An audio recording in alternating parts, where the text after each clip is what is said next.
You're watching Drakewing Gaming. Enjoy the video. Hey guys and gals, Nary here from Drakewing Gaming, studio mount Twitter the Gaming Dragon. As you can see, I am back today with another Let's Play episode of Heroes Advent, Alex's Path. Yes, Alex got a nice juicy update, had another A added for him, so let's go ahead and jump right back in. Ladies and gents, please sit back and enjoy for the next 18 minutes to entertain you. Let's jump right in. Alarm Shan, you are up, and let's go. Alright, oh, nope, okay. There we go, okay. As you collapse to the ground, you could vaguely hear the others calling your name, though that was drowned out entirely by the loud ringing in your ears. And soon enough, everything just faded to black. Ugh, so cold. Where am I? You held your arms into a shiver, trying to stave off the cold of the void. You couldn't feel your limbs at all. Am I dead? Is this it? Is this how it ends? I guess I'm not hero material after all. Compose yourself, child. You are still with this world. What? Who are you? Fret not. I am the one that you can trust. Oh, okay. Huh. Alright, I trust you. What is happening with me right now? It appears to me that with the help of your friend, you've unlocked your inner harmony. Harmony? Wait, does this mean I can do magic now, like Alex said? Indeed. I can even sense the resounding melodies echoing through your core as we speak. This feat alone is already a big step in your journey as a hero, Cassian. Whoa, that's incredible! Well, even though I literally blasted myself, don't be so harsh on yourself, child. Mistakes happen to the best of us. What's more, you're still but a little bud after all. A bud that will grow into a big and strong tree with enough care and nourishment. And a tree whose reach would be broad enough to shelter the whole forest.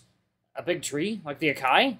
You're not making any sense. In time, child. For now, take care of yourself. I shall be there with you soon enough. Wait! Interesting. Wonder who that was. You slowly opened your eyes to your dorm room. Alex was there by your side. The others were too, somewhere around the place. Ow, my head! You held your throbbing head as you slowly sat up in bed. One of these days. All I want is just a good night's sleep with nothing messing with my head. Guys, look, he's awake! Yes, I can see that clear as day, Rye. How are you feeling, Cassian? Is he gonna be alright, Alex? Now, will you guys calm down for just a split second? Thank you. As I've told you before, I already did what I could with the stabilization procedures. He should be fine. Hey, we just wanted to know if you really got everything under control, yeah? After all, you're the one who couldn't stand still ever since he got knocked out. That's irrelevant right now, Rye. You do know that he's quite essential to what's essentially my life's work, yes? So him being harmed in any way would be vastly detrimental. I've good reason to be concerned. Alright, I gotcha. With that said, how are you feeling, Cassian? Well, I'm still alive and breathing, so that's something, yeah? But jokes aside, not so good. Everything just hurts a lot. Oof. Here, Cassian. Cody came closer and handed you a warm bowl. I made some herbal soup to help you with your recovery. Thanks, Cody. Ooh! You tried holding up the bowl, but your hands felt weak and it slipped. You could vaguely see Alex trying to react, but thankfully Ray was swift enough to catch the bowl before it fell. Got it. Careful now, Cassie. Don't drop your food like that. Ray chuckled as he placed the bowl at the nightstand for the time being. Phew, it's also your medicine, Cassian. Cody went through some trouble preparing it for you. Really? Nah, come on. It's nothing so grand. I just happen to have the right medicinal ingredients in my stock. Thanks a lot, Cody. You're welcome, Cassian. Anything to help a friend. Well, now that Cassian's woken up, you guys can leave if you'd like. I'm sure most of you still have places to be, yes? You're right. But I was thinking of staying here to keep an eye on Cassian myself. No need. I can do that just fine. Oh, really? You been feeding him? If I have to, sure. And helping him around in case he's limping? I might call Festin over to help, but I'll manage somehow. Are you sure? Even reporting to Alaric, too? Yes, will you just go out... Wait, what? Well then, looks like you really got everything covered here. Let's wrap it up and leave then, guys. Max! Alright, I'm sorry for leading you on, Alex. Probably shouldn't joke about something like that, you know. Joke? Who says I'm joking? Dude, bro, you can't be serious. Oh, you mean about that? Right. But that was from a pretty long time ago now. Yeah, but you can't just pretend it never happened like that. Pretty irresponsible of you, I'd say. Irresponsible? Oh, got a little vein right there. Irresponsible? Hey, what do you even mean by that? I'm only what's best for. I only want what's best for us. Responsible course of action right now is to set aside your past grievances and do our best for this country and her people. Oh, you wouldn't have said that if your parents were dead. Hey, that's enough, you two! Cody stepped in before the two of them rushed in for a fisticuff, which didn't seem that imminent, but he still felt grateful that the bear was there.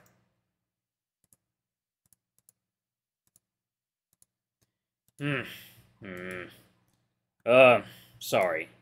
I'm sorry as well. It's fine. Huh? I'll make the report on behalf of the team. Are you sure? You don't have to if you're still uncomfortable about it. I said it's fine. But... Dima, don't. Alright. Huh. I mean, it's time I paid our guildmaster a visit, yes? Sooner than later. We've been keeping in touch indirectly, and I suppose he's simply dying to hear more of my progress report on my other projects. You've been speaking to him this whole time? Yes, via Feston. I bet he does such a poor job of explaining our findings to Alaric that I might as well do it in person myself instead. Well, I guess it's settled then. Should we be going now? Yeah, you should. Okay, remember the task we discussed earlier, guys. Good hunting. Word of advice, Max.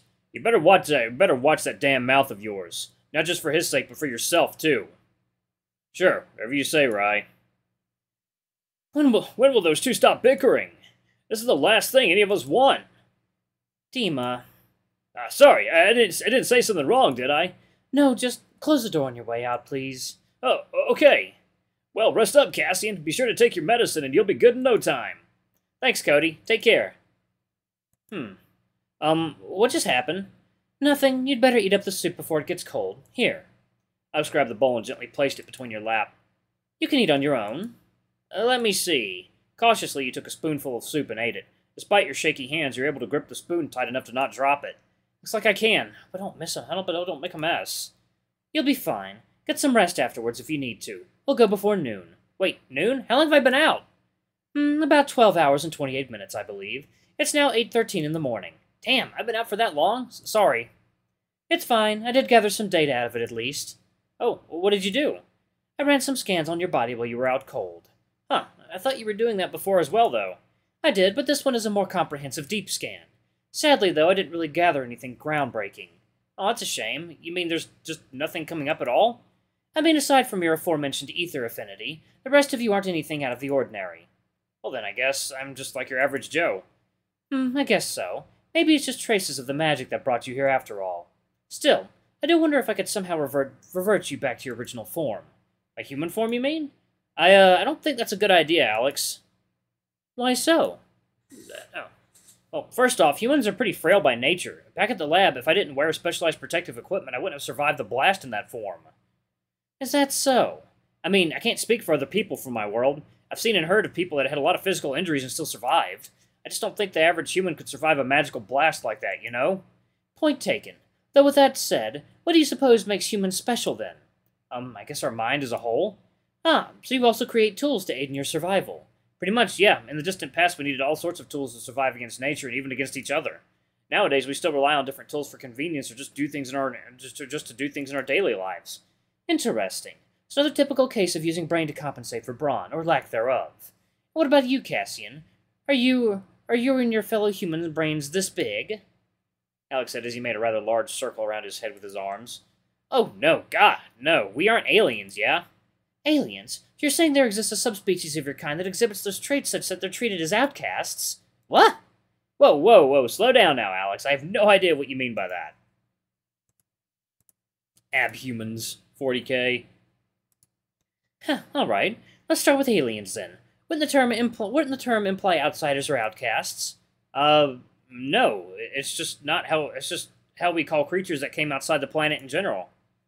Oh, I see. So not a subspecies of your kind by any means. Yeah, sure. And well, I think basically we've always been really curious about any type of life forms that exists out there beyond the planet. But nobody knows what they look like. So in a lot of fictional stories and movies, they tend to make aliens look like green creatures with really big eyes and head. Movies, you say? Like a theatrical experience on a wide screen? Yeah, but that's at the cinemas. Most people my age would just watch movies at home. So you've got a miniature version of that machine. How curious. We do have those as well, but they're mostly for news and emergency broadcast amongst the Academy or other personnel. And I suppose the way your kind depicted aliens makes sense. For entertainment purposes, you can just let your imagination run wild and do whatever. Yeah, that's pretty much it. I see. You've piqued my interest, Cassian. Do tell me more about your world. Sure. As you continued eating, you told Alex about various things related to humankind. From the tools they've made to defend themselves in prehistoric times, to how they've gained flight through aeroplanes and achieved global communication through the internet. Most of those were just reciting from different things you've learned in school, media, or something you've seen on or read online. With the state you're in, you felt like you weren't being very coherent with the orders of things you've talked about, but Alex was still very intrigued nonetheless. You could feel him lightening up quite a bit as you told a few more stories.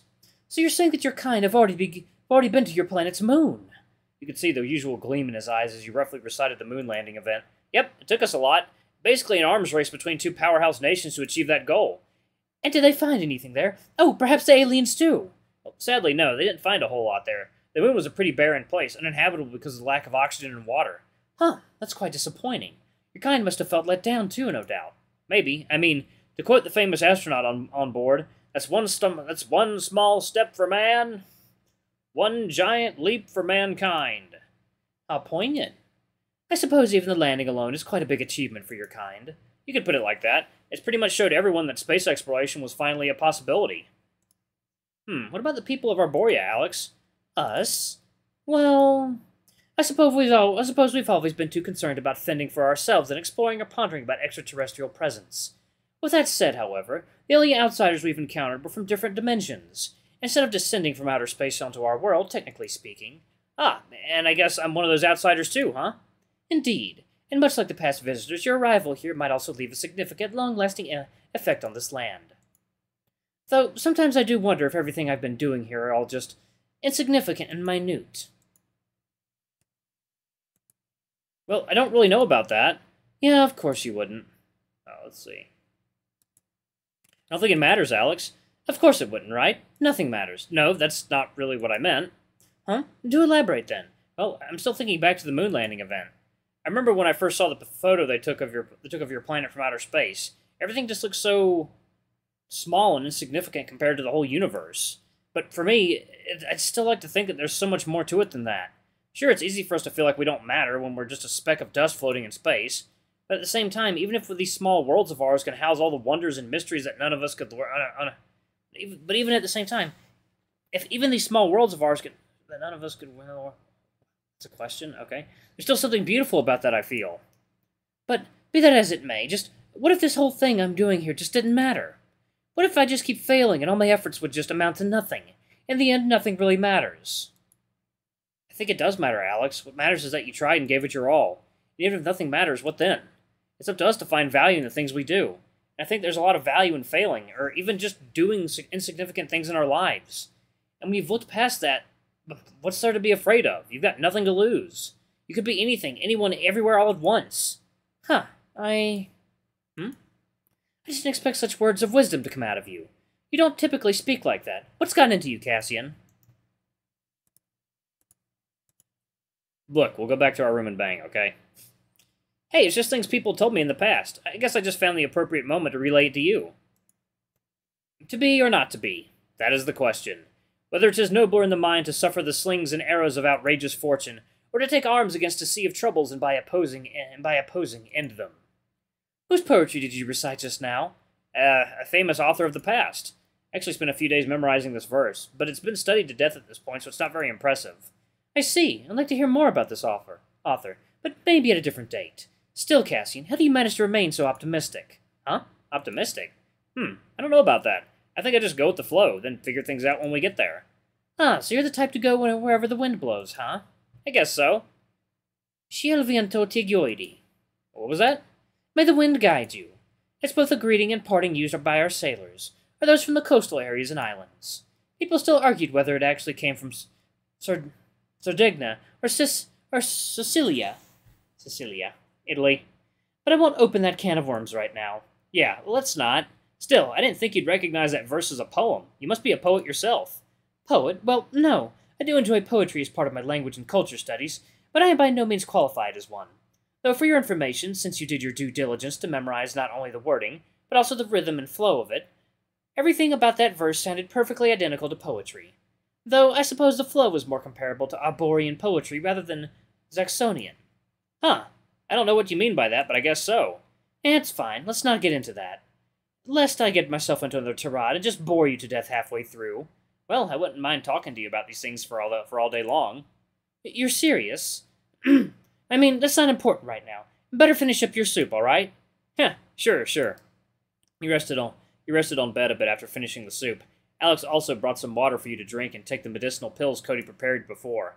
Here, take these and get some rest in if you need. Alright, thanks, Alex. Blah! These pills taste nasty. Can we go back to soup?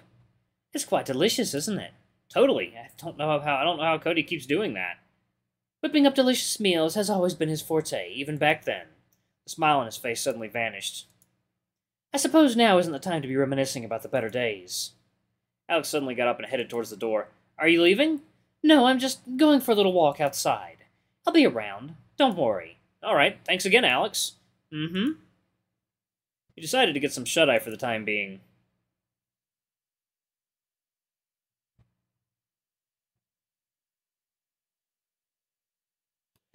He woke after a few hours, feeling quite better now that the headache had subsided. Alex must have returned for quite some time, seeing that he's also dozed off by your side. You decided to head to the bathrooms and take a shower, trying your best not to wake him up as you got out of bed. I see you're up already. How are you feeling? Better. The medicine sure helps a lot. I'm glad to hear. What about you? How's your nap? It was okay. It's nice to nap on a proper bed for a change. But anyways, ready to go? Yeah, let's. Okay, meet me by the lobby. I'll be there in a few. Okay. You stepped aside as Alex pressed the button to the designated floor.